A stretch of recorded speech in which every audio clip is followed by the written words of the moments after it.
Welcome into the RotoWire Fantasy Football Podcast. I'm your host, John McKechnie, joined as always by Mario Puig. The RotoWire Fantasy Football Podcast, of course, brought to you by our good friends over at WynnBET, been our exclusive sponsor for our podcast throughout the year. Mario, how are you doing heading into, week 11 of the NFL season? I don't know. I'm slogging through it, John. I'm trying to I basically go hibernate until this point in the week, like after Monday when I post the one article, and then get up sometime like yesterday afternoon, and it takes a while to start everything back up. If we were doing a podcast tomorrow, I would have exclaimed, "I'm doing great, John. How are you?" Get the time zone agnostic lifestyle of an NFL writer during the season. So we'll just kick things off right away as we do every single week. We run through every game on the slate. We got one here in my neck of the woods, down here in Atlanta. We got the Patriots giving 7.5 points to the homestanding Falcons here. So I want to start with more of a general question on the Patriots. Are we starting to think of them as legitimate AFC contenders at the very least? I wouldn't call them Super Bowl contenders, but with the way the AFC is shaping up, it kind of feels like that they have a legitimate path. Yeah, with certainly the Chiefs being worse than we thought. I would say the Bills are worse than we thought they would be too. I know they're fine more or less, but I think their offense has lost something. The Titans have sort of the best record, but they're not super convincing, especially defense and more recently the run game. So if you have a good defense and the rest of the field is kind of thinned out or just not as strong as they were the year before, you could, kind of just you could stumble into a point where it's you don't have to be as good as in past years to get further in the postseason, and maybe that's kind of the trajectory that they're on, especially if the defense keeps getting better. I still don't have personally a great sense of how actually strong the defense is. It's like we've seen for sure they're dangerous against certain quarterbacks in certain situations. Maybe they're not truly dominant, but if they are dominant on defense, then yeah, this is a good year to be in the position they are. Yeah, 100%. And then when it comes to the fantasy angle of this, when you look at this matchup for this week, I think that clearly the most fantasy relevant part of the Patriots is the backfield. So where are you on Romandre Stevenson tonight versus Damian Harris if he's good to go? I don't know. Is there any good intel on? Is there anything? Harris has been cleared actually as right of today. Yeah, so I think Harris is still the better running back. That's just that's what I thought of them before last week, and one game doesn't really change that for me. But I did like Romandre Stevenson as a prospect. Really, the biggest concern with him was just kind of like how much is his head in the game? How professional will he be? Because that was his only issue at Oklahoma, as he got that suspension that we never really knew for sure what it was. But yeah, he's a big back who can catch. Harris is a little bit different of a player. He's smaller, not as heavy as Stevenson. Maybe not as good of a pass catcher, but maybe a better pure runner. And in any case, what would make a lot of sense, I think, is if they kind of phase out Brandon Bolden to something like 10 or 15 snaps on offense. Not because he's bad. I mean, he's always done a really good job. It's just they didn't call anyone up to replace him on special teams last week. So if he's always going to play special teams, then you might as well get Stevenson out there for as much as like the passing down kind of stuff.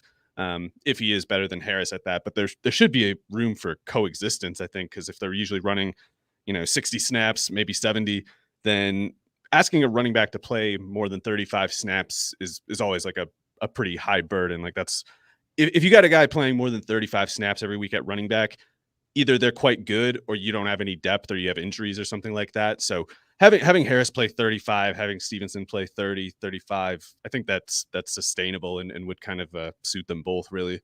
So with that in mind, do you envision a time split along those lines for tonight's game, especially where there's kind of an implication based on the line that the Patriots are going to be ahead for most of this one, so that it'll be a script that sets up well for the run. Yeah, I guess it could break a few ways. Like maybe they maybe they feel like they've seen enough from Harris, and if they get a big lead, they'll be like, okay, let's get the rookie, Stevenson some more reps. Like maybe he could get more work as the game goes on, and it might not necessarily mean anything about the depth chart. So with a case like that where we don't know what their own goals are, we don't know what they consider their interests to be. It's hard to know from the outside, but I feel like if the game is close and they're specifically trying to run the ball, then Harris would generally be first in line. But I also think in that scenario, they would both play. I can't really think of a scenario where Stevenson gets pulled or anything, even if Harris plays pretty well. Okay. All right. So it sets up well for that New England run game tonight. On the other side, the Falcons have kind of become a fantasy graveyard just a little bit. I mean, obviously Kyle Pitts is he is what he is at this point. He's his breakout rookie. If you have him on your roster, you're locking him in to your tight end spot. But do you have concerns about maybe where his ceiling is for tonight, just kind of based on the fact that Cordarrelle Patterson, he's dinged up, so that that is one less pass catching threat, and they really don't have anyone else other than Pitts right now. Yeah, it's tough to figure that one out. I mean, I think Pitts is clearly awesome, and even if he's some version of raw right now, I'm still willing to bet on talent like that. Even if he's shadowed by J.C. Jackson or somebody like that, I still think Pitts is going to produce at a certain level if Matt Ryan goes over a certain yardage mark. So in a way, I kind of, not that this gets me any closer to an answer, but I kind of look at it more from the Matt Ryan side. I'm like, what can Matt Ryan get to 230 yards in this game? And after a week like last week, I don't know. I mean, weird stuff happens, and Matt Ryan, it feels like it's been about 5 years now where he's had a bunch of these points where we think, oh man, he's finally done this time. He looks slow. He looks all dusty, and he looks lame now. And then he never quite, disappeared after any of those points. So just because he had a really brutal game like last week doesn't mean he is toast. But this is the first time he's looked that way and had, this year, not even Cordarrelle, like you were saying, but more generally without Julio, without Ridley. So maybe this is just too much for a declining quarterback to deal with. And maybe Pitts also suffers for that fact. But if Ryan gets to like 230 yards, I probably rank Pitts as like a top 3 tight end on the week. Okay, that definitely checks out. The talent can kind of supersede a lot of things there. And yeah, that is a good point about Matt Ryan. I think a lot of people have been ready to write him off several times, even this season. I thought after that week 1 game against the Eagles, I was like, oh boy, like I'm way overweight on the Falcons. Yeah, I mean, I was wrong to write him off after week 1, but when he has a week like last week, I don't know, maybe that was the second wind, and last week it was the end of it. Oh boy. Well, I don't know. I always hope for not. an entertaining Thursday night game. Yeah, So I'd like to see Kyle Pitts do cool stuff. That's what I hope happens. Yes, on the national stage, no less. Let's move on over to Sunday. Kick things off with the AFC South battle between the Titans and the Texans. The Titans, 10-point favorites in this one. Obviously, pretty heavy favorites. They'll be popular in Survivor if you still have them available. What do you make of this Tennessee backfield? D'Onta Foreman being kind of a trendy fab pickup. Derek Van Riper and Mike Doria were able to scoop him in our Pentathlon Superflex League, besting my bid by $1. So that's the only reason I'm bringing it up, really, is that I'm salty that I lost out on D'Onta Foreman for $1. Should I be, though? Well, it's probably not going to be like a season making or breaking kind of thing with Foreman, but he could be a pretty important part of the season's second half here. It's tough to know what to make of a game like last week. I mean, for the full disclaimer, I'm kind of a Foreman truther, and I don't want to go off the rails at the first sign of positive, like encouraging information. But last week is pretty encouraging. 11 carries for 30 yards is not great at a glance, but the New Orleans run defense is really good. Probably was, well aware of the run threat and taking it seriously. The 2 catches for 48 yards is pretty cool. The deal with Foreman for me is pretty simple. If he's 90% or more of what he was before his Achilles tear, and B, if he's kind of got his head in the game. I don't know what his deal was as a prospect, but John, you probably remember this better than most people.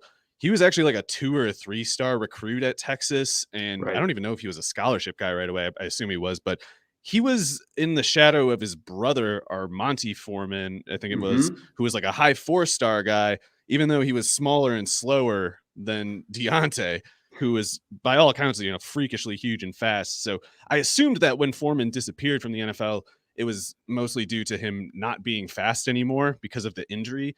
If that's not the case, I personally the way I think about running backs and the way the game works, I can't be concerned at that point. I'm like, huge fast guy.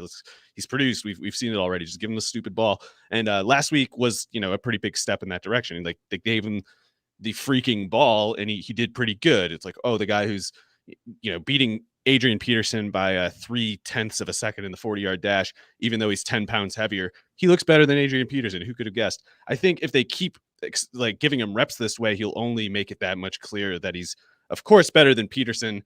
And the last frontier there would be, I guess, McNichols. But if he's concussed this week, then this week at least it might not matter. Maybe Foreman can actually get a pretty big game here against his former team.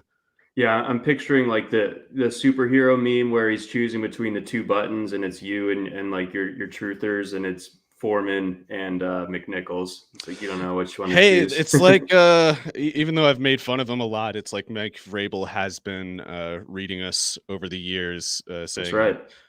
why isn't someone signing Foreman? Why isn't someone signing McNichols? They're good. It seems like they might be. It seems like this might be a really long-term, a comeback victory for us. We needed it, Yeah. and we love to see it. And then on the other side of this, anything that's piquing your interest as far as Houston goes? I know Tennessee's defense has been running super hot of late, but do you trust that to continue even against a team like the Texans? Jeffrey Simmons will be a constant. That's Yep. the one constant. The thing that I don't think is the one thing I don't think is sustainable is the play of the secondary. Kevin Byard's really good. That part's not surprising, but the way they've dominated lately, it's basically Simmons, who again I think we can count on him making a lot of impact plays, but the rest of it is kind of like surprise tricks and coverage. Blindsiding Matt Stafford with looks they haven't shown before. If they have more looks to unveil, they'd be stupid to do it against the Texans. So I think they might be a little more vanilla on defense, not as likely to make the Texans pay for mistakes as they did Matt Stafford. Certainly, Nico Collins is kind of interesting to me just because I'm a truther of Nico's, but the way that these Titans corners might be good don't really apply to a receiver like Collins because he's 6'4", 215. Janoris Jenkins is 5'9" and like 33 years old. Chris Jackson's skinny. He's probably the most athletic of their three top corners right now. And don't remember who the other guy is. Oh, Elijah Molden, who's also short and slow. So those guys could be right in position to cover Nico and just still be too small to do much about it. So if Collins can get going and if Brandon Cooks can get a little bit going, maybe the Texans kind of make a close enough game to cover. But I don't know. It's hard to have any faith in. It seems like the Texans don't even have an ostensible identity. It's like any Right. week they come out, they're liable to totally invert their playing time rotations. It's like, I don't know if you're serious. I definitely am sick of trying to figure it out. Yeah, I love having like a preseason ethos in week 11. Yeah, we wanted to give Lindsey a chance to get 15 carries after making him wait 10 weeks to do it. Just why didn't you cut David Johnson? Why are you keeping him on your roster to not play him? Do you want no one to sign him in free agency next year? Do you not want him to count as like a qualifying lost free agent to get you eligible for comp picks? Are you just trying to sabotage the value of everyone who's going to hit the market next year?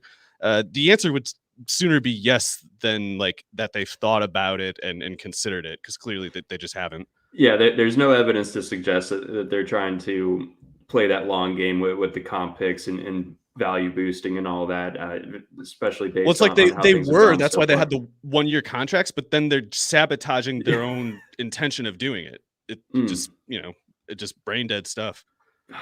No bueno. Come on, Houston. Let's move on over. We got Indy traveling to Buffalo to face the Bills.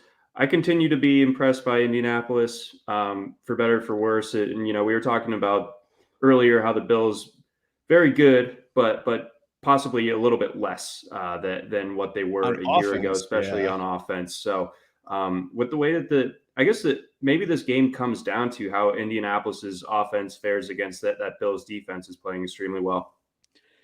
Yeah, so I don't have a good idea of why Carson Wentz struggled so much against the Jaguars. It might have been that Frank Reich kind of went a little vanilla in the game plan, but it didn't seem that way. It seemed like they were kind of trying to blow away the Jaguars and couldn't really figure out a way to do it. With that said, I would imagine Wentz plays better here. If you know the Buffalo defense is intimidating, and I think the main reason that the Buffalo overall record is pretty much in line with expectations is that the defense has gotten better, and kind of minimized the damage of the offense, maybe losing a step here and there. So this is interesting, yeah, like you said, because of how this is the best chance I think we have to see how much the Buffalo defense has improved, specifically in the run defense, because they have really great numbers both against the pass and against the run this year. And maybe they sustain both of those. But Jonathan Taylor here will be the first time they're really, I think, given a stern test on the ground, which had been a struggle area for the past couple of years for them. So maybe the story with their defense is as simple as, Tremaine Edwards took another step, Ed Oliver took another step. Those two things, in addition with everybody else playing another year together, and they have very little turnover on that defense going back the past 3 or 4 years. It's like, yeah, maybe they have hit just this new stride that they never did before, and maybe it shows up in the form of containing Taylor here, keeping Wentz in his shell. I think they need to do both of those to cover 7 points, but maybe they do it. I tend to think that Indianapolis will expose or will have success one way or the other offensively. Like you're saying, I don't know if they shut down both of those facets. Either it's limiting Taylor or limiting the kind of crazy downfield shots that Indianapolis has been hitting of late to Michael Pittman. We kind of got like a little Spider-Man meme of second-year receivers with Pittman and Gabriel Davis facing off across the field from each other. But on the Buffalo side of things, do we see Stefan Diggs, return top 5 value this week at the receiver spot? Anything to glean elsewhere from that receiving core? It seems like the Colts have been getting a little bit better play out of Rock Yassin lately, and the Massachusetts guy Isaiah Rogers. He had been sort of coming on a little bit too. So those guys seem to be stepping up just as Xavier Rhodes' second wind burns out, which is good news for them. And Kenny Moore is really good in the slot. So they've got some good players on defense in places where they had been struggling even earlier this year, specifically at corner. They were struggling in that first month or whatever, 6 weeks. So they could make it tough on Allen. And I don't know what to think exactly about the Bills offense. Like, I do think Brian Daboll, given enough time, will come up with counter adjustments to what they're seeing and struggling against this year. But there really is a struggle going on with Josh Allen, and it's happened pretty much every week except the Washington game and the rain game against the Chiefs. I might be forgetting another, but the basic deal is they lit up the Dolphins at one point, I want to say. Yeah, but I feel like he was not especially clean as a passer, or at least he killed them last year.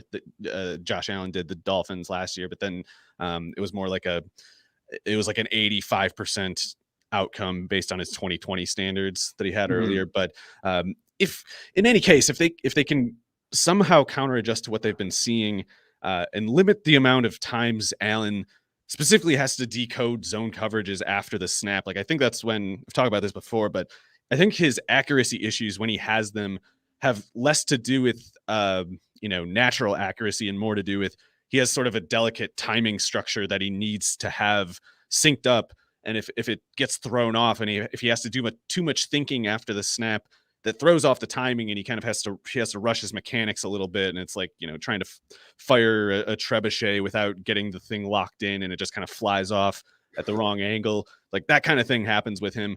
But if they can get him back on the sort of rhythm that he was last year, then I wouldn't be intimidated by the Colts defense. But right now, all it takes for me to get a little worried for Josh Allen is just the assurance that he won't know before the snap what kind of zone coverage he's going to see after the snap.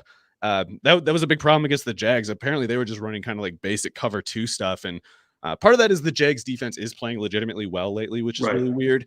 But it's also like that's a basic look from a very untalented defense, and they just could not get anything going to the tune of 6 points in 4 quarters. So I'm concerned, even though I do expect them to eventually figure it out. So it sounds like maybe some of that should come up to Dable. So how do they fix that? I would normally say you have to get a better running game, but it's kind of a similar problem to like what the Eagles have with Jalen Hurts, which is some of the looks where Allen has these accommodating details as a passer specifically. There's structural details that come at the expense of being able to set up the run. So, in other words, I don't know how much you can get under center, and I don't know how much you can do these things with Allen that would normally be good for a run game, but might be at the expense of his ability to throw well from the same looks. So, I don't really know what it. I guess I do want them to try to run more, but it's you see a lot of times where it seems like they want to run more and yet they kind of just keep throwing the ball over and over. And I assume that's usually because they're not getting the look that they need. And I guess it's up to Dable to figure out how to break that sort of this sort of stalemate that they're increasingly encroaching in a lot of games this year, because they never struggled that much, and especially not for as long of periods of time last year as they did this year. And like the Jags game last year would have been unthinkable. Yeah, 100%. I guess it was unthinkable this year too, but you know what I mean? Yeah, they're almost 2 touchdown road favorites in that one. And yeah, they have had a lot of games to kind of a lot of cupcake games thus far. So we'll see their schedule maybe start to toughen up a little bit here. They got Indy at home, of course, this week. They go to New Orleans next week, so going to the Dome, New England, and Tampa Bay. So I think this 4-week sample should actually give us a pretty good idea on who the Bills actually are. One thing too, Stefan Diggs is maybe he was just at a really max range outcome last year, but if he does sort of even out to the baseline that he showed last year, he's due for a pretty long hot streak here. I could certainly use that in a couple spots, and all of his advanced metrics are pretty standout as far as receivers go. So, yeah, it stands to reason, absolutely, that he's going to start to get it going here in the second half. Let's move on over. We got Saints, Eagles, 2 very tough teams to figure out. Obviously, the Saints. I thought one of the stranger lines last week was the Saints one going up into Tennessee. Tennessee, obviously, like red hot, coming off their win over the Rams. It's like, how are they only giving 2.5 to the Saints? And the Saints played them really, really tough. So they got another game on the road this week going up against Philly. Philly hasn't been particularly good at home this year, but Philly obviously is coming off an impressive-ish win in their own right. I don't think the Broncos are that good, but they took care of them pretty handily, I thought, on Sunday. Also gave us the funny Teddy Bridgewater business decision clip. But how do you see this one shaking out? Yeah, so I keep waiting for the other shoe to really drop with Jalen Hurts in that Philadelphia passing game, and it's every week we go through within even within each game individually, we go through the extremes of wow, he's doing what he did at Oklahoma pretty much. Look at this. He's starting the game like 8 for 8 for like 140 yards and a touchdown, and he ran for 30 yards, and wow, look at how great he is. And then he somehow finishes that game with like 180 yards passing, and he doesn't run for any more yards, and he throws an interception in the second half and doesn't score any touchdowns. And I feel like more than every other offense in the league, you see the Eagles open games with these very specific scripts that are like really bubble screen heavy. And a lot of his production, like other than Jimmy Garoppolo, I can't believe there's anyone in the league whose passing numbers are more boosted by like screen yardage after the catch than Jalen Hurts. And I think a lot of the times where he has the cold stretch, wherever it is, sometimes it's in the first half, sometimes it's in the second. I think that's where defenses kind of like start defending basic screens and they go away from the script runs out on their opening script, and they have to just start kind of doing in-game strategy. And they seem to hit sometimes these really profound cold stretches. And I keep waiting for it to be a game where it happens all 4 quarters, and it doesn't really happen yet. But I do think that day is coming, and the Saints defense is still quite good. Like I know they didn't beat the Titans even with Derrick Henry out and Tannehill not playing especially well. But if that kind of questionable roughing the passer call never happens and that Marcus Williams interception stands, then Titans might just lose that game. So I think this is a pretty dangerous spot for the Eagles, even though I don't know if it's Steichen or even Sirianni. I think they're doing a pretty good job managing that offense. Like I think they're doing a lot with relatively little. And that's great breakdown on Philly, and I've shared those concerns as well but at the same time, have Jalen Hurts in a couple leagues, and I've kind of, for the most part, this week will be a bit of a different story, but for the most part, I've kind of been set it and forget it as far as leaving Hurts in my starting lineups. Yeah, might as well. Yeah, I mean, it's working. Somehow it's working. So sometimes it's better to just not watch and to just like see his fantasy box score. Yeah, don't even look at the box score. Like just look in like the late third quarter or something. Yeah. Don't worry about it up until then. Looking elsewhere in this Philly offense, what do you make of Devonta Smith? I mean, he seems like he's starting to heat up. 3 touchdowns over the last couple of weeks, has a 100-yard performance in that stretch as well. So, obviously he's tied to Jalen Hurts, of course, but is he someone that you feel like is a legitimate wide receiver 2 for fantasy, not just now, but moving forward?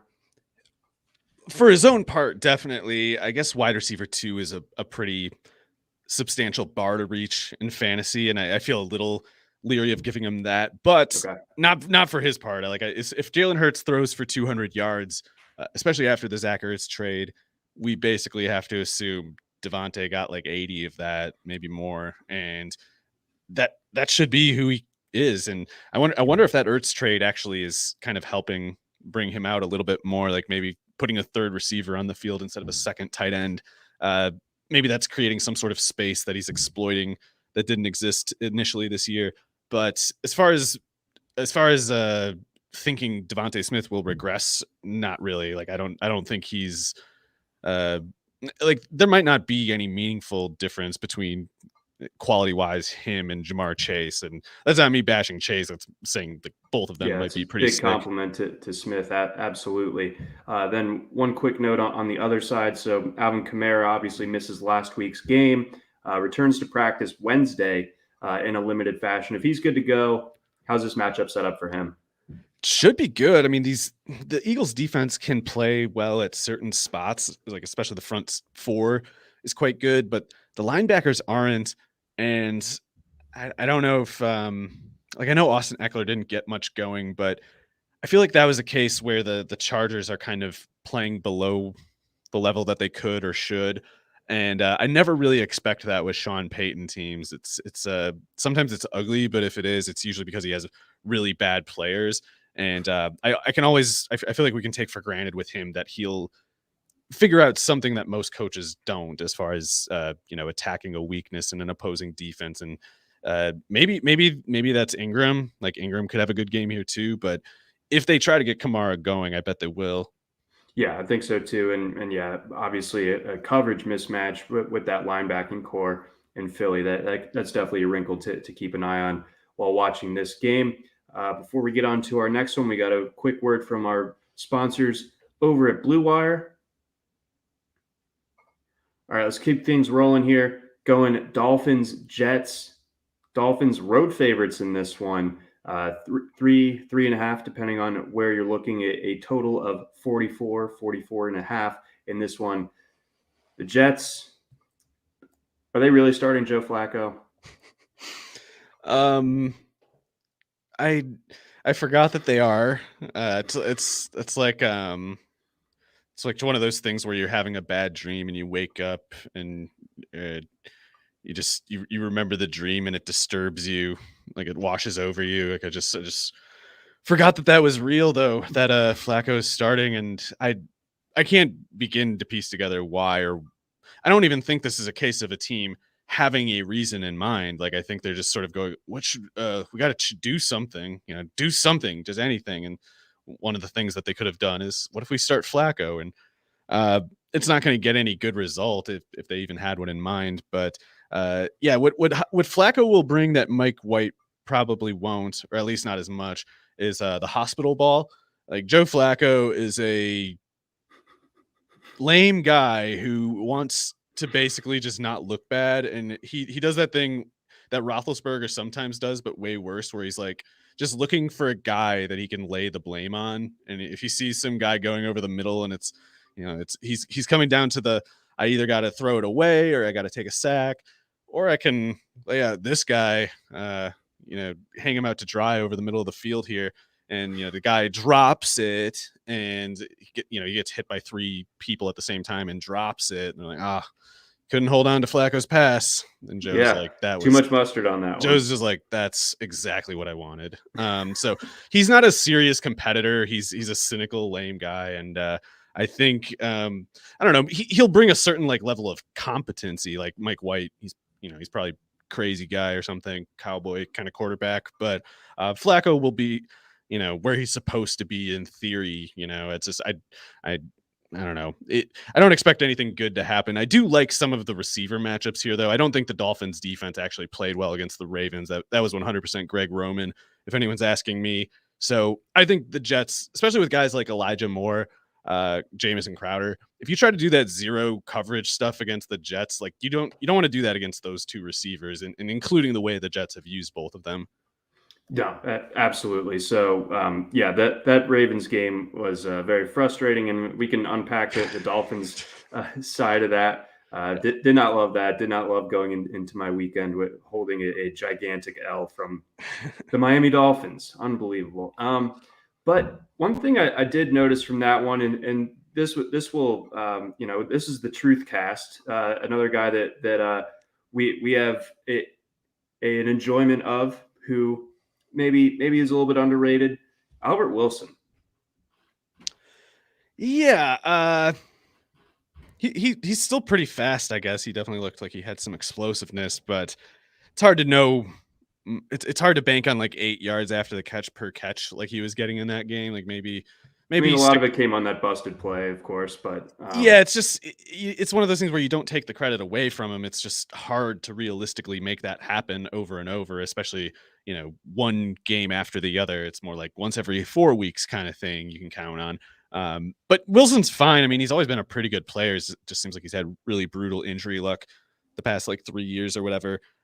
These Jalen Waddle, Albert Wilson, I guess that's all they have. Gesicki's their 3rd receiver. Those guys should be able to stress these Jets corners. 2 of them rookies, one of them a 2nd-year guy who is a day 3 pick. So don't know what to expect from the quarterback position in any sense, but those 3 receivers could, if they fail, it shouldn't be their 3's fault. Okay. I can see it. I mean, they don't have a ton of depth among their pass catchers, especially with all the injuries. Devontae Parker, Will Fuller. The list really does go on. I guess I'll just kind of back up what I was saying a little bit, and noting that Wilson did play 6 snaps short of his previous season high last week. So if he can be involved to that extent again, if he's challenging for 30 plus snaps, I think he could make the 1 or 2 splash plays against this Jets secondary to maybe be a DFS start or something. Yeah, he's definitely better than Mac Hollins and probably better than Preston Williams too. So I hope they give him the shot. I'd like to see that as well. Before we get on to our next game, we got a message from our friends over at WinBet. If there's one thing we appreciate here at RotoWire, it's making good decisions, and even more so, making the right decision. Listen up, folks. I have an incredible offer for you with RotoWire's newest partner, WinBet, the premier digital casino and sportsbook app. WinBet is now the exclusive sponsor for RotoWire's fantasy podcast. WinBet brings you all the latest action with a user-friendly interface, moneyline bets, boosted parlays, over-unders, round robins, live betting, and so much more at your fingertips. Want a break from sports betting? Head into WinBet's digital casino and take a spin on roulette, double down in blackjack, slam the slots, or try your hand at Baccarat. WinBet is currently available in 6 states. That's Colorado, Indiana, Michigan, New Jersey, Tennessee, and Virginia, while rapidly expanding. At WinBet, the possibilities are limitless. WinBet is currently offering all RotoWire listeners a risk-free bet up to $500 on your first wager. Download WinBet now. That's WYNNBET. WinBet, the exclusive partner for RotoWire's fantasy podcast. We also got a message from our friends over at Yahoo. The NFL season is heating up, and Yahoo is going big on daily fantasy football this season. There will be a ton of big prize contests throughout the year on Yahoo, including their multi-entry contest now being shark-free. To celebrate Yahoo going big on DFS, as well as Yahoo Daily Fantasy becoming shark-free, Yahoo is giving all listeners the opportunity to claim free $10 in site credit. Users can take advantage of this free $10 in site credit to join any paid contest, including Yahoo's biggest contest, the $1 million DFS NFL Baller Contest. The weekly $1 million contest features $1 million in total prizes, including first place receiving $100,000 and tons of overlay in prizes. Play daily fantasy football on Yahoo this season. Visit sports.yahoo.com/dailyfantasy/welcome to claim that free $10 credit and to get started. Again, that's sports.yahoo.com/dailyfantasy/welcome. All right, moving onward. We got the Ron Rivera reunion. We got football team going down to Carolina to face the Panthers. The Panthers obviously coming off of the win out in the desert a week ago against a shorthanded, to say the least, Cardinals team. But what's going on as far as your read on Cam Newton and Carolina as we move forward this season? Is this something that's going to kind of save the offense? Probably not, but some of the things wrong with it before kind of at least get renegotiated with Cam on the field. Like, Terrace Marshall could not play that Curtis Samuel role, and that was part of the problem. They're playing 10 on 11 with that. Robbie Anderson was, I don't know if it's the yips or if it was just kind of defenses adjusting to the way they were using him last year, but he was so bad. He was another 0, so you're 9 on 11. Having Cam on the field sort of works against that, with his legs being worth like another half of a player, something like that, and it makes the slot coverage play slightly differently. Like, you might, instead of whatever Marshall was seeing, like maybe they're going to see something a little more run stopping oriented, because they have to take seriously the possibility that Cam holds onto the ball and starts running at whoever they got a guy in the slot. They think he's covering Terrace Marshall. Maybe they change the way they approach that. If they say, he's not just covering Terrace Marshall, he might have to tackle Cam Newton one-on-one. Like, thinking about those things can get a defense to look a little different. And at that point, we're at a certain unknown. It's like they're probably going to fail again, but we don't know for sure because things are different, at least, than last time. So there's an unknown technical element there. But if they don't get those receiver positions, if they don't get the Marshall reps, the Anderson reps to turn into something useful, then it doesn't really matter what kind of quarterback they have back there. But what about when you take a look at this matchup specifically, and those are all points well taken, of course, but Washington lost a lot of star power off of its defense this past week, and it pretty banged up, even coming off the probably one of the more shocking results of last weekend in beating the Tampa Bay Buccaneers. Yeah, so this week you worry about those structural issues with the Panthers offense a lot less than you would if they were going against, even if they were going against like the Dolphins or something. I'd be like, oof, I don't like that. Like, they might really be able to tee off on them. Washington, I don't know if they had a non-bad game on defense this year. Then they lost their two best players, Montez Sweat and Chase Young. That's kind of a wrap to me. And in a case like this with a defense that beat up, probably going to come out a little flat, or at least they're at risk of coming out flatter than you would expect of a game like with the coach homecoming narrative like this, just because they probably used up a month's worth of adrenaline last week. And those kinds of highs and lows in a season have a way of affecting the games afterward at times. So yeah, I don't expect them to have like the raw ammo in terms of talent, and I don't expect the Washington defense to be especially sharp to make up for it. And maybe it's a stripped down playbook, kind of primitive playbook with Cam only there 10 days or whatever, but Cam playing NFL blitz style football against a defense like this that's a viable way to play, because he just needs to juke guys and run them over. Yeah, throw the bomb once every 3 plays, and pretty much that's your recipe for success. Yeah, and he'll if with the way the Washington defense is played, it is possible that he gets going as a passer too. It's like DJ Moore has been a mostly a constant despite the incredibly bad circumstances. And even if Robbie can get a little bit of momentum after last week, it's like that could change quite a bit, surprisingly quickly. Yeah, but we'll see if he can bounce back at this point in the season. But that would obviously be huge. And yeah, DJ Moore as well, the main fixture of that passing game. Let's get on over next game. We got Lions, Browns. The Lions going on the road, coming off their inspirational tie against the Steelers a week ago. 11.5-point dogs in Cleveland. On its surface, I have a hard time trusting Cleveland with that many points against basically anybody. And the Lions, of course, fit into that discussion. And, in looking at some things over the course of the week, I mean, I read Liss's beating the book. He thinks that the Browns win like 43 to 10 in this one. So that's pretty strong. So I have a hard time figuring out this one exactly, but I could certainly see the blowout, for the Browns coming up against a Lions team that maybe, spent some serious ammo a week ago. Yeah. I think the issue here, more than anything, is just that Jared Goff is playing at such a low level. It's kind of hard to think of it. It's hard to think of the last time a team had a quarterback playing this badly where they were also totally committed to the quarterback. It's like normally when a guy plays like Goff, he's cut. He's not on the team. He's definitely not starting 10 games or whatever. So the way, like the question of like how bad the Lions offense can get around the question of Goff is maybe not something like the answer to that might not be something we've seen before, really. Like it might have always been cut off, like this particular depth that we're going into with Jared Goff here.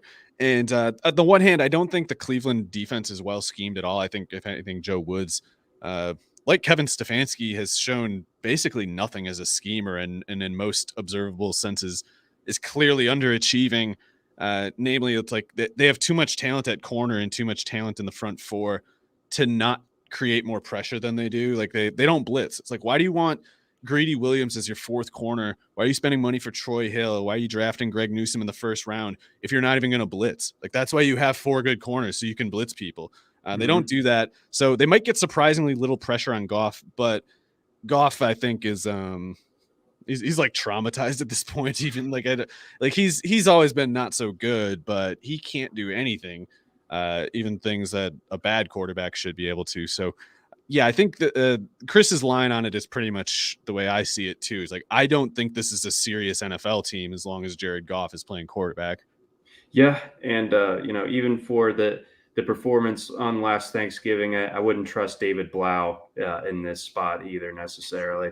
So not necessarily, no. Yeah, so this is a game that I'm hoping that Red Zone doesn't linger on too much on Sunday.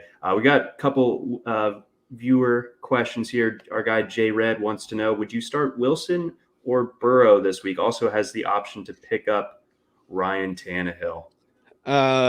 This is Russell Wilson, I assume, and I would have to go with Burrow just because I personally don't have any faith that Russell Wilson is healthy. And if Russell Wilson was fully healthy, I guess I would lean in his direction. But even then, it's a close call. So with the injury, I got to go Burrow. Yeah, I think in looking at this, I mean, we have Burrow ranked 9th and Wilson 10th on the site. I think that there's like a pretty decent gulf between the two this week, even if they're ranked that closely. I would start Burrow confidently over those guys, and I think I would start Tannehill over Wilson too if anyone else had a similar conundrum. Until I see it back to normal for Wilson, I'm just going to assume that offense is busted. Russell Wilson was 20 of 40, I think, in that last game, so that's not even Russell Wilson. It's like we're talking about a different kind of quarterback than real Russell Wilson. Yeah, who is this imposter? Jay also wants to know, in a PPR league, Gesicki, Mike Williams, Cole Beasley, Deontay Foreman, or Nyheim Hines?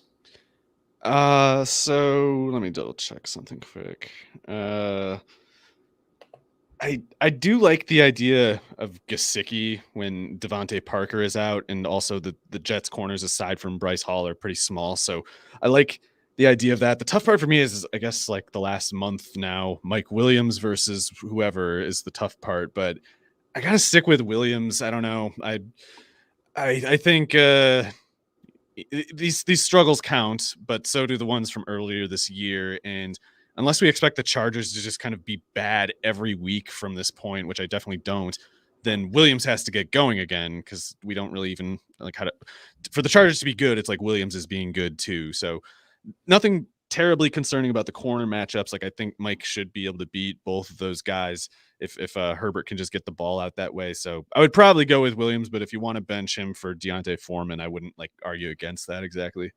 Okay, that all those cases definitely make sense. I mean, yeah, it's hard to right away or write off the Williams' recent struggles, but at the same time, he was crushing early in the seasons. The Chargers just need to figure it out right now.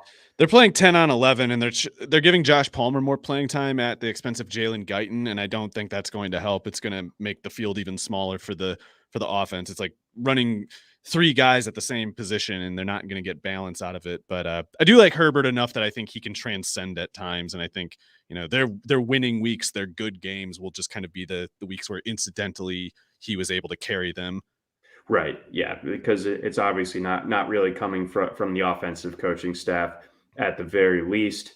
Let's get on over 49ers Jags. The Niners have been good on the road this year. The Jags are the Jags. So we run into a situation here where the Niners are 6-point favorites on the road. What's your read from a fantasy angle on this particular matchup? Nothing for the Jaguars offense. I mean, maybe James Robinson. I love James Robinson if he's healthy and he's getting the touches. I don't really want to bet against that guy against any defense, but the rest of the Jags offense, maybe even Dan Arnold, I would ignore. I don't know. James O'Shaughnessy is going to be back eventually, so whenever he's back, we're done with Dan Arnold, I think. Oh no. But anyway, at the other side, not that I want to take for granted that the 49ers will do anything in particular with their running backs from week to week. But if Elijah Mitchell's out there in the same role he's been out there, this should be a good spot for him, assuming that the 49ers don't get upset. But it is worth noticing, I guess, that the Jacksonville defense has played really well lately, and all year they've had pretty good running numbers, except for last week against Jonathan Taylor. But even him, it's like he only added something like 20 yards in the second half. They kind of started shutting him down, except for the few big plays they gave up. So I don't remember, is it Cullen who's the defensive coordinator for the Jaguars? Whoever it is doing a really good job lately. I still don't believe they have the talent to keep it going. If they are good right now, it's because they're getting by on smoke and mirrors. So maybe Shanahan figures it out. Maybe he doesn't. Maybe he doesn't try to. Maybe he thinks he can use his more simple game plan to win here. I do think I kind of like the Jags to cover, and I like the under because I don't really expect Jimmy Garoppolo to play especially well. And if the Jags keep playing tough defense like they have, it could just be kind of a low scoring, punt heavy kind of game. Yeah, but yeah, I don't expect a ton of offensive fireworks here unless it's coming from the likes of Kittle. You can't bet against Kittle or Debo, yeah, especially yeah. right now. But the Ayuk part, that's where I start to get skeptical of the Garoppolo potential here. So Jeffrey Wilson has kind of re-entered the fantasy discourse this week. Saw some work in Monday night's game against the Rams. Is that something that you're going to try to pursue at all in Fab this week, or something for DFS? Probably not for DFS, just because he's that category of player where it's like tournament level risk, but without the tournament level upside, assuming his price isn't really low. So he with that said, he was a guy who I think was justifiable to own in season long all year, just because we knew at this point, or roughly this point, he would come off the IR, and he played a lot last year, did really well last year. He's a really good player at North Texas. So this is a guy who has a pretty long history of production, really. He just isn't very athletic, and especially doesn't have speed like Elijah Mitchell does. But the way I see it is Wilson and Elijah Mitchell can basically coexist the same way Wilson and Raheem Mostert did last year. So we'll see. I don't think 10 carries for 28 yards is going to force the issue. And Elijah Mitchell could just be better than Raheem Mostert. I mean, Mostert was kind of a experimental thing, it's like moving a gunner to running back, seeing how it goes. Mitchell's always been a running back. He's always been really good. So I don't really want to bet against him, but I think there's a place for Wilson to get something like 40% of the carries the rest of the way. All right, that's a significant chunk, and Yeah. obviously pretty run heavy. Or that offense can be at times better served that way. Less Jimmy Garoppolo, the better generally. So I think that's a point well taken on Wilson. Before we get to our next game, got our last message here from our friends over at Thrive. Thrive is back for another season of fantasy football, and they're running huge guaranteed contests each week this NFL season. With Thrive Fantasy, you can eliminate the countless hours of research and focus only on the top tier athletes that have the biggest impact on the game. Sign up today and get a free 6-month RotoWire subscription. Here's how you claim that free RotoWire subscription. 1, visit rotowire.com/thrive. Then 2, deposit a minimum of $10 and receive a 100% deposit bonus up to $100. And number 3, play in your first paid contest and receive a free 6-month RotoWire subscription. So again, go to rotowire.com/thrive for more details. All right, we got a bunch of games to get to before we sign off. We'll start off Packers, Vikings. This one taking place in Minnesota. Where are you with this one? This could be a really good game, and in DFS, if you're trying to get away from that, not that you should try to get away from the Dallas Kansas City game, but if we're talking a second most likely shootout, I feel like it's this game. Being in Minnesota maybe takes the traditional favored status we might normally give to the Packers, and if that is if the Vikings do make it closer than they would in Lambeau, it might show up in the form of Kirk Cousins having a good game, and you don't expect Rodgers to have a bad game. The Vikings defense just isn't that imposing, especially without Danielle Hunter anymore. So if Rodgers has a good game and if Cousins can keep it together, this could be a shootout because I don't think the Packers secondary is any good. No, okay. And Jair Alexander, is he banged up right now still? I haven't checked on him. I just assumed at the time he would be out for the year because it looked like a busted clavicle or something. But I guess if Jair is out, then I hate the Packers corner rotation. But if Jair is in, then that's a little different for sure. I'm trying to pull that up. And then he's not back. He's not going to play. Got it. So looking on the other side of this, one of the biggest lottery tickets in best ball or season long, if you had the sand to hang on, AJ Dillon. How high is too high to rank him this week? Maybe not top 5 or something. I don't know. I like AJ Dillon. I guess I got to do that disclaimers. Like I was much higher on AJ Dillon than certainly the dynasty scene. I know PFF ranked him as an undrafted player. I was always like, hell no, he's going in the second round. You're all fools. He's going in the second round. So I'm given that backstory, I am not inclined to temper, the enthusiasm in this case. I'm a truther for sure. And AJ Dillon is one of those guys who's going to look better from carries 10 to 20 than he does 0 to 10. It just hurts like hell to tackle a guy that big. You start getting slower over the course of the game, the more carries he gets. What I've been surprised with is how good of a pass catcher he's been. He's looked pretty good at it. It doesn't look like one of those lucky catches. With Derrick Henry, sometimes you feel like, oh man, that was a good play, but it kind of felt unnatural, tenuous. Yeah. Dillon looks natural. So Kendricks is a great linebacker, but with enough volume, I think Dillon will break this defense. Yeah, I'm big on him. He'll be a massive fixture in DFS this week, and it's chalk, but I think it's very good chalk at the same time. Let's touch on that marquee matchup you alluded to a minute ago. We got the Cowboys going up to Kansas City to face the Chiefs. Chiefs 2.5-point favorites. Cowboys woke back up last week and really took it to Atlanta, coming off their disappointing loss to Denver. And the Chiefs looked like the Chiefs for the first time in quite some time, maybe even week 1. I don't even know how long it has been. So how do you square this one up with it? Do you assume that the Chiefs, the on switch is fully back on, or are they about to have to go back to the circuit breaker? I don't know. It's I should know this. Is Gus Bradley the defensive coordinator for the Raiders? Sorry, there's a reason I'm looking this up, I promise. But so Dallas. They got Dan Quinn, or the Dallas has Okay, Dan yeah, Quinn. he is. Okay, so Gus Bradley and Dan Quinn are both, like Pete Carroll disciples. They run and have similar beliefs as far as defensive coaches. I remember seeing that thing about Dan Quinn saying he was shedding some of the Gus Bradley, Pete Carroll teachings with this new Dallas defense. But if he does still use some of those same principles, that might be concerning because obviously Mahomes had that huge game last week against Bradley's defense, and Quinn, at least in relative recent times, tried to be Gus Bradley more or less. So Dallas needs to, at the very least, take fewer risks on defense than they've tended to this year. Like the way you beat the Chiefs is to make them beat themselves, basically. It's like, just don't take the risk that leaves you vulnerable.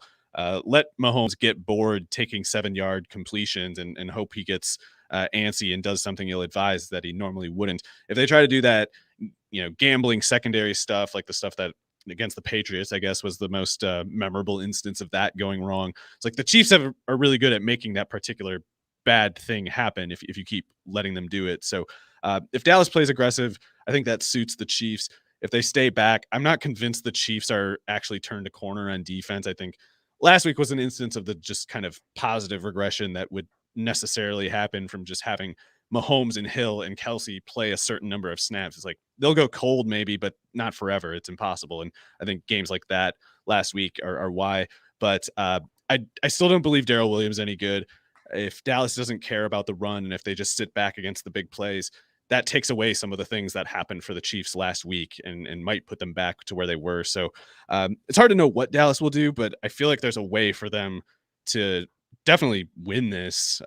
Maybe even get like, I don't know, 4 or 5 points on the Chiefs, because you don't need to play them the way that the Raiders did last week. They might do it anyway, but you don't need to. And, you wouldn't expect Dak Prescott to throw the helium balloons. Yeah. That Derek Carr did a week Love ago. the Dallas offense in this one. I guess the Chiefs' run defense has been a little better lately, but I don't really believe in that. Or at least Zeke's too good. This offensive line is too good to care. So this could be a lot like the week 1 Dallas-Tampa game, but I could imagine Dallas coming out barely ahead instead of losing it. Yeah, I think that's probably the right side of it. Kansas City, they showed that they still have it in the arsenal a week ago, but we need to see it over the course of time against good opponents, and Dallas will be a good little litmus test to see whether the Chiefs are really back or not. We got one more game that we'll be able to get to here. Your quick thoughts on Bengals Raiders, a couple of teams fighting in that kind of fringe AFC playoff race. The Bengals obviously been pretty disappointing of late after their big win in Baltimore. The Raiders coming off a pretty national embarrassing game a week ago. Where are you with this one? Yeah, if not the Packers game, then maybe this would be a good pivot off of the Cowboys Chiefs, because I don't know, when you got receivers like the Bengals have, and Joe Mixon too, that's just a lot of talent from scrimmage to stay cold for as long as they would need to come out flat here. And the other side too is like the Raiders. I don't really see a reason why they should come out flat here. I guess I'm more worried about them not keeping up their end of the bargain, just because the Bengals defense has some pressure guys at the very least. But I think, being indoors, 2 decent quarterbacks, the Bengals having a good amount of ammo, at least like the Bengals side of it. Yeah, I'm more inclined to trust that the Bengals at this stage, even if they've eroded some of that trust after obviously the Jets game and the Browns game, I would still defer to the Bengals here, who I believe are coming off the bye. So even though they're going to be on the road, I do like the Bengals in this spot as well. That's going to wrap things up for this edition of the RotoWire Fantasy Football Podcast. Again, brought to you by our friends over at WynnBET. For Mario Puig, I'm John McKechnie. Thanks for listening. Try RotoWire today, free for 10 days. Get our premium tools, rankings, analysis, and breaking news alerts. No credit card required. Go to rotowire.com/